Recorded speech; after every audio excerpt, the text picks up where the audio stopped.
तुम्हाला तो गौप्यस्फोट वाटतो आहे मीडियाला, याचं मला आश्चर्य वाटतं. शरद पवारांनी जे सांगितलं आहे विशेषतः प्रफुल्ल पटेल यांच्याविषयी, तो गौप्यस्फोट नसून ते उघड सत्यच होतं. हे सगळ्यांनाच माहिती आहे, त्यात नवीन काय नाही. दुसरा प्रश्न घ्या. शरद पवार हेही म्हटले की आम्ही एकनाथ शिंदेंना मुख्यमंत्री करायला तयार होतो, पण त्यांची आपापसात चर्चा झाली नव्हती. शरद पवार हेही म्हटले की आम्ही एकनाथ शिंदे यांना मुख्यमंत्री करायला तयार होतो, परंतु त्यांची आपापसात शिवसेनेत चर्चा झाली नाही. माननीय शरद पवार साहेब असतील, राहुल गांधी असतील, यांच्याविषयी मी इतकं सांगेन की या दोघांचं एक मत होतं की या सरकारचं नेतृत्व एक अशा चेहऱ्याने करावं की महाविकास आघाडीतल्या प्रत्येक घटकाला ते मान्य होईल. एकनाथ शिंदे मुख्यमंत्रीपदी नकोत, आम्ही त्यांच्या हाताखाली काम करणार नाही, हे सांगणारे सगळ्यात आधी सुनील तटकरे, अजित पवार आणि दिलीप वळसे पाटील. आम्ही सिनियर आहोत, आम्ही ज्युनियर माणसाच्या हाताखाली काम करणार नाही, ही त्यांची भूमिका होती. इतकंच कशाला 2019 साली जेव्हा मुख्यमंत्री पदावरून भाजप आणि शिवसेनेमध्ये वाद सुरू झाला होता, नंतर महाविकास आघाडी स्थापन झाली, तेव्हाही विधिमंडळ पक्षाच्या नेतेपदी एकनाथ शिंदे यांचीच निवड झाली होती आणि शिवसेनेकडून शिंदे यांचंच नाव पुढे गेलं असतं. पण भारतीय जनता पक्षाच्या वरिष्ठ नेत्यांनी, ते वरिष्ठ नेते आता मंत्रिमंडळात आहेत सगळेच, त्यांनी आम्हाला निरोप पाठवला होता की दिल्लीचा निर्णय काय येईल तो माहीत नाही मुख्यमंत्रीपदाबाबत, पण आम्हाला एकनाथ शिंदे मुख्यमंत्री चालणार नाहीत. हे फडणवीसांपासून भारतीय जनता पक्षाच्या आताच्या सर्व प्रमुख नेत्यांची तेव्हाची भूमिका होती. शिंदे तेव्हा कोणालाच नको होते. शिंदे यांचा वकूब नव्हता, शिंदे यांचा अनुभव कमी होता, शिंदे यांच्या कामाची पद्धत ही पैसा फेको तमाशा देखो हीच असल्यामुळे अनेकांना ते आपल्या आसपास नको होते किंवा राज्याचं नेतृत्व त्यांनी करावं ही भाजपा किंवा राष्ट्रवादी काँग्रेसमधल्या वरिष्ठ नेत्यांची तेव्हा भूमिका नव्हती की ते आमच्याबरोबर नको, त्यांनी नेतृत्व करू नये सरकारचं, त्यांना कोणताही अनुभव नाही. फक्त पैशाचे व्यवहार किंवा व्यापार करणं म्हणजे नेतृत्व नाही, ही भारतीय जनता पक्षाची भूमिका होती. आम्ही काँग्रेस राष्ट्रवादीबरोबर जाण्याआधीची म्हणतोय मी.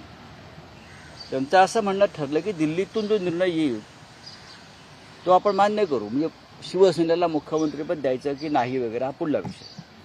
पण जर तसं झालं तर शिंदे चालणार नाहीत आणि आमची भूमिका होती शिंदे विधिमंडळ पक्षाचे नेते म्हणून तेव्हा आम्ही त्यांना नेमणूक केलेली आहे, त्याच्यामुळे कदाचित ते होऊ शकते. सर, ये मीडिया में जानना चाहते हैं, शरद पवार ने जो स्टेटमेंट दिया है कि उस समय एकनाथ शिंदे के नाम की चर्चा चल रही थी लेकिन आपस में सामंजस्य नहीं बन पाया. जरूर नाम की चर्चा चल रही थी, क्यों नहीं, क्योंकि वो लेजिस्लेटिव पार्टी के नेता के तौर पर उनका चयन हुआ था पहले से.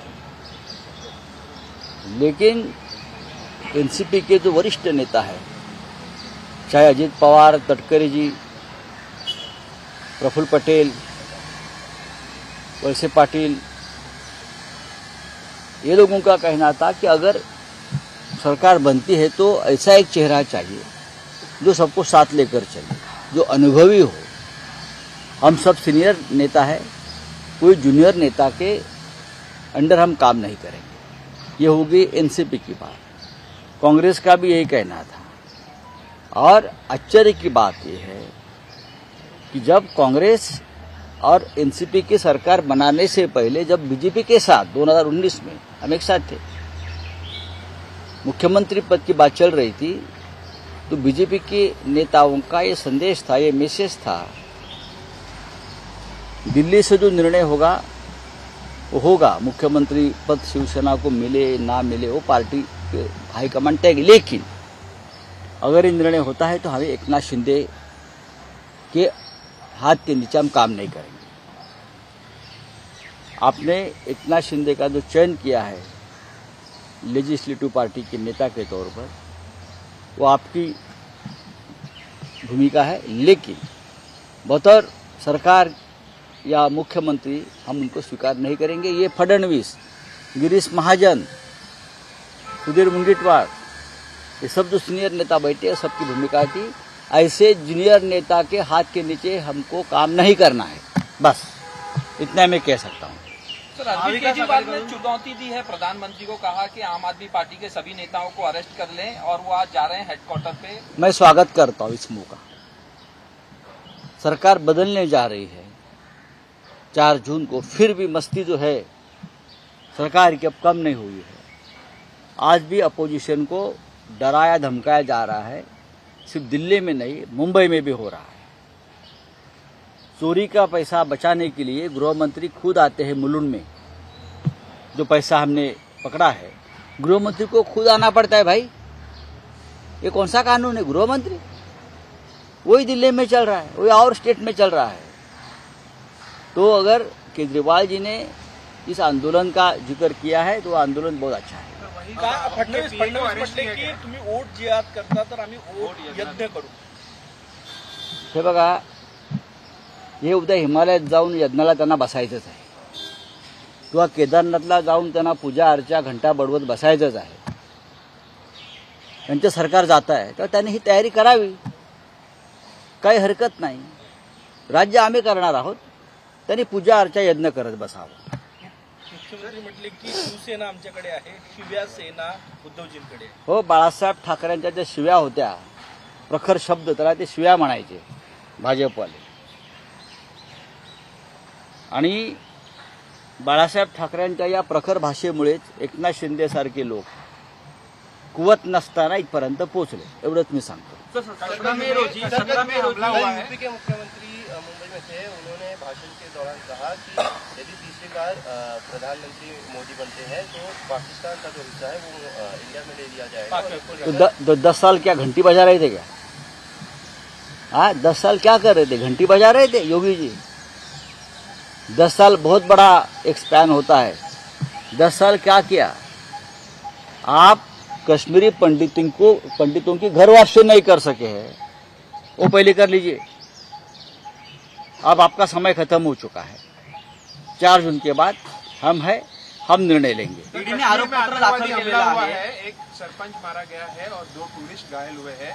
वही महबूबा मुफ्ती ने कहा है कि जो चुनाव आगे ढकेला गया है, जिसके चलते इस प्रकार की चीजें देखने को हो सकता है। ईडीने आरोपपत्र दाखल केलेलं आहे अरविंद केजरीवालांच्या विरोधात। देशात राजकीय इतिहासात प्रथमच ईडीने पक्षकाराला आरोपी बनवून खटला या ठिकाणी। खरं म्हणजे भारतीय जनता पक्षावरती ईडीने आरोपपत्र दाखल केलं पाहिजे इलेक्ट्रल बॉन्ड संदर्भात। ज्यांच्यावर ईडीने कारवाया केलेल्या आहेत त्यांच्याकडून भारतीय जनता पक्षानं कोट्यवधी रुपये घेतले। मनी लॉन्ड्रिंग आहे, गुन्हेगारी स्वरूपाचा हा पैसा आहे, हा प्रोसिड ऑफ क्राईम आहे। हा, केजरीवाल आणि आमच्यावर कसले आरोपपत्र दाखल करत आहे? ईडीला याचं उत्तर 4 जून नंतर मिळेल। थँक्यू। तर संजय राऊत यांनी आज एक मोठा दावा केलेला आहे। एकनाथ शिंदे हे मुख्यमंत्री म्हणून नको होते असं फडणवीस यांनी म्हटलेलं होतं। सरकार स्थापन व्हायच्या आधीची ही गोष्ट आहे। 2019च्या आधी भाजपला देखील शिंदे नको होते, त्यांचा शिंदेंना विरोध होता असं संजय राऊत यांनी म्हटलेलं आहे। एबीपी माझा, उघडा डोळे बघा नीट।